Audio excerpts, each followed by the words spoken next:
Another story we're following tonight. First alert chopper flew over Mercedes-Benz Stadium this week, where it is all hands on deck, getting ready for the World Cup. You can see the massive decals wrapping the sides of the stadium.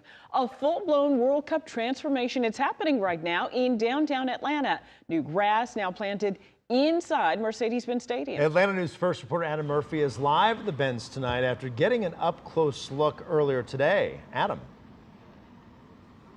Blair, I got a chance to see the field for the first time with the grass. It's also called the pitch for those that didn't know. And it was right here, obviously inside where we're calling Atlanta Stadium. Yeah, you can see where it's wrapped. FIFA World Cup really starting to take shape. Now, FIFA's pitch management team has spent days installing and carefully monitoring the natural grass surface that will be used during the tournament. It is Kentucky bluegrass mixed with perennial ryegrass. Now, the process doesn't stop after that installation of the grass, which finished on Monday, I'm told.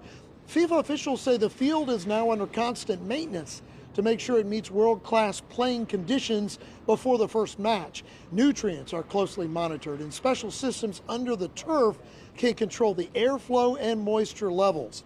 Now, today, officials also unveiled new mobile sensory rooms that will be available both inside and outside Atlanta Stadium during the matches. The space is designed to help fans who may experience sensory overload in large and loud crowds. Large crowds are still a lot for some individuals to deal with, and so we want to make sure we have tools to say, hey, go step away for 10 minutes and then go back out and enjoy the match. The install of the sods took roughly 4 days to complete, and the actual grass that we're using is Kentucky bluegrass mixed with perennial ryegrass. And that grass looks so sweet inside. FIFA says accessibility and fan experience upgrades will continue across all host cities as the countdown continues to the World Cup. And they told me today, 25 days out, it is right around the corner. Live outside Atlanta Stadium, Adam Murphy, Atlanta News First. It'll be here soon. Thanks so much, Adam. Well, Atlanta News First is your home for the 2026 World Cup. You can download our free app for stories showing you how the Metro is gearing up.